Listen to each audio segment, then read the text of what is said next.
नमस्कार, मैं हूं अंजलि कृष्णा। चलिए देखते हैं यूपी की शाम तक की 10 बड़ी खबरें फटाफट अंदाज में, सिर्फ क्लीन न्यूज यूपी पर। अखिलेश का भाजपा आरएसएस पर तंज, भागवत के समर्थन में उतरे मौलाना। रिटायरमेंट बहस और सांप्रदायिक सौहार्द पर गर्मी। आरएसएस प्रमुख मोहन भागवत के बयानों पर सियासत तेज हो गई है। पूर्व सीएम अखिलेश यादव ने रिटायरमेंट नियमों पर भाजपा और संघ को निशाना बनाते हुए लिखा, न रिटायर होऊंगा न होने दूंगा। अखिलेश ने संघ पर दोहरेपन का आरोप लगाया। दूसरी ओर मुस्लिम जमात के राष्ट्रीय अध्यक्ष मौलाना शहाबुद्दीन रजवी बरेलवी भागवत के समर्थन में सामने आए। उन्होंने संघ को देश का सबसे बड़ा संगठन बताया और कहा कि भागवत की सोच समाज को जोड़ने वाली है। उनका मानना है कि इस सकारात्मक दृष्टिकोण से हिंदू मुस्लिम तनाव कम होगा।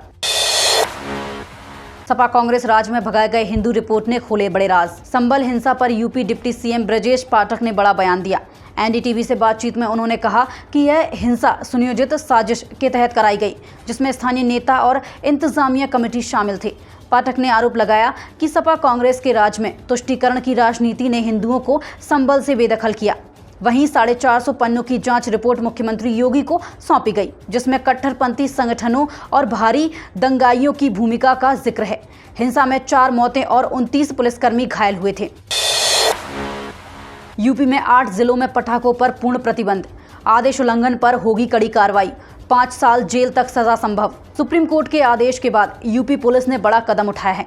दिल्ली एनसीआर और आसपास के 8 जिलों मेरठ, गाजियाबाद, नोएडा, बुलंदशहर, हापुड़, बागपत, शामली और मुजफ्फरनगर में पटाखों के निर्माण, भंडारण और बिक्री पर पूरी तरह रोक लगा दी गई है। आदेश उल्लंघन करने पर 1 लाख रुपए जुर्माना और 5 साल तक की जेल हो सकती है। पुलिस ने शिकायत दर्ज कराने के लिए व्हाट्सएप एमएमएस नंबर और सोशल मीडिया प्लेटफॉर्म भी जारी किए हैं। प्रदूषण नियंत्रण बोर्ड की वेबसाइट पर भी शिकायत दर्ज कराई जा सकती है। यूपी में जल्द शुरू होगी 44,000 होमगार्ड भर्ती। सीएम योगी ने लिखित परीक्षा और प्रेफरेंस में किए बदलाव। उत्तर प्रदेश में 44,000 से ज्यादा होमगार्ड पदों पर भर्ती प्रक्रिया जल्द शुरू होने वाली है। सीएम योगी आदित्यनाथ ने रजिस्ट्रेशन शीघ्र शुरू करने के निर्देश दिए हैं। भर्ती अलग अलग चरणों में होगी और उम्मीदवारों को 10वीं या 12वीं में पास होना जरूरी है। चयन प्रक्रिया में लिखित परीक्षा, शारीरिक परीक्षण, डॉक्यूमेंट वेरिफिकेशन और मेडिकल शामिल रहेगा। सीएम योगी ने लिखित परीक्षा और प्रेफरेंस को लेकर 2 अहम बदलाव की सिफारिश की है। होमगार्ड की सेवाएं पुलिस, यातायात, शिक्षा, नगर निकाय और अन्य विभागों में ली जाती है।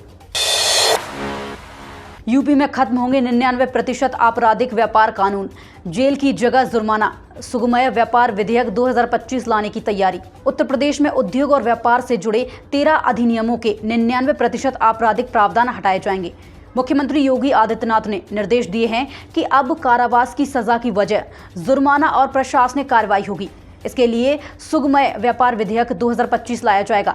इसमें आबकारी, गन्ना, वृक्ष संरक्षण, भूगर्भ जल, प्लास्टिक कचरा और नगर निगम जैसे कानून शामिल होंगे। फैक्ट्री लाइसेंस की अवधि बढ़ाने, दुकानों प्रतिष्ठानों के नियम सरल करने और महिलाओं को अधिक अवसर देने पर भी काम होगा। यूपी में बनकर तैयार 2 नए स्पोर्ट्स कॉलेज। सहारनपुर, फतेहपुर से 600 खिलाड़ी पाएंगे राष्ट्रीय अंतर्राष्ट्रीय स्तर का प्रशिक्षण। उत्तर प्रदेश में खिलाड़ियों के लिए बड़ी खुशखबरी है। सहारनपुर और फतेहपुर के स्पोर्ट्स कॉलेज लगभग तैयार हो चुके हैं और जल्द उद्घाटन होगा। यहाँ करीब 600 युवा खिलाड़ियों को क्रिकेट, हॉकी, फुटबॉल, कुश्ती, तैराकी, एथलेटिक्स समेत कई खेलों में आधुनिक प्रशिक्षण मिलेगा। फिलहाल लखनऊ, इटावा और गोरखपुर के कॉलेजों में 1195 खिलाड़ी प्रशिक्षित हो रहे हैं। नए कॉलेजों में भी प्रत्येक 300 खिलाड़ियों को आवास, शिक्षा, खेल किट और चिकित्सा सुविधाएं मिलेंगी। बलिया का स्पोर्ट्स कॉलेज अगले साल तक तैयार होने की उम्मीद है। यूपी में लाखों राशन कार्ड धारकों पर संकट। 31 अगस्त तक कराएं ई-केवाईसी, वरना 3 महीने बंद होगा राशन। उत्तर प्रदेश में राशन कार्ड लाभार्थियों के लिए सरकार ने अंतिम चेतावनी जारी की है। 31 अगस्त तक ई-केवाईसी नहीं कराने वाले लाखों लोगों का राशन 3 महीने के लिए निलंबित कर दिया जाएगा। मेरठ में 3.67 लाख, हापुड़ में 1.41 लाख, मुजफ्फरनगर में 1.88 लाख और शामली में 1.53 लाख लोगों की ई-केवाईसी अभी बाकी है। बिजनौर में भी 3.72 लाख से ज्यादा लाभार्थियों ने प्रक्रिया पूरी नहीं की है। 5 साल तक के बच्चे को छूट दी गई है, बाकी सभी को ई-केवाईसी कराना अनिवार्य है। महिलाओं के बाद अब दिव्यांगों और पूर्व सैनिकों को भी स्टाम्प शुल्क में बड़ी छूट। सीएम योगी का बड़ा फैसला। उत्तर प्रदेश सरकार ने महिलाओं के बाद दिव्यांगों और पूर्व सैनिकों को भी स्टाम्प शुल्क में छूट देने का बड़ा फैसला लिया है। सीएम योगी आदित्यनाथ ने समीक्षा बैठक में निर्देश दिए कि 20,000 से अधिक के निलंबन शुल्क का ई भुगतान अनिवार्य होगा और फर्जीवाड़े रोकने के लिए आधार प्रमाणीकरण लागू किया जाएगा। साथ ही किराएनामे पर स्टाम्प शुल्क में छूट मिलेगी और पंजीकरण प्रक्रिया को सरल बनाकर ई पंजीकरण की सुविधा दी जाएगी। सीएम ने होमगार्ड भर्ती को लेकर भी पारदर्शिता और तेज बनाने पर जोर दिया। अमेरिका टैरिफ से यूपी के उद्योग संकट में 22,000 करोड़ निर्यात पर असर। कालीन लेदर सेक्टर में 50% गिरावट आशंका। अमेरिका द्वारा 50% टैरिफ लगाने से यूपी के निर्यातक उद्योग गंभीर संकट में आ गए हैं।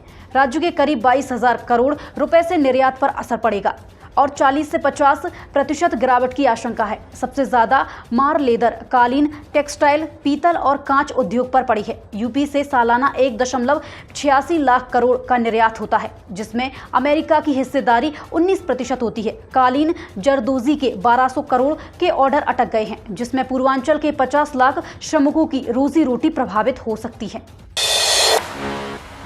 नोएडा, गाजियाबाद में झमाझम बारिश। कानपुर में हल्की फुहार की उम्मीद। यूपी के 20 जिलों में येलो अलर्ट जारी। पश्चिमी यूपी के नोएडा और गाजियाबाद में आज को जमकर बारिश होने की आशंका है, जिससे लोगों को उमस से राहत मिलेगी। वहीं कानपुर में भी हल्की बारिश की संभावना जताई गई है। बीते 2 दिनों से बड़ी चिपचिपी गर्मी ने लोगों को बेहाल किया, लेकिन आज बदरा कुछ राहत दे सकते हैं। कानपुर का अधिकतम तापमान 34.6 डिग्री दर्ज हुआ। दूसरी ओर मौसम विभाग ने यूपी के 20 जिलों में गरज चमक और तेज बारिश के साथ बिजली गिरने की चेतावनी जारी की है। लोगों को सतर्क रहने की सलाह दी गई है। आप देख रहे थे क्लीन न्यूज यूपी की 10 बड़ी खबरें फटाफट अंदाज में। जरूरी और काम की खबरों के लिए चैनल को सब्सक्राइब करें और वीडियो अच्छा लगे तो लाइक और शेयर करना ना भूलें। शुक्रिया।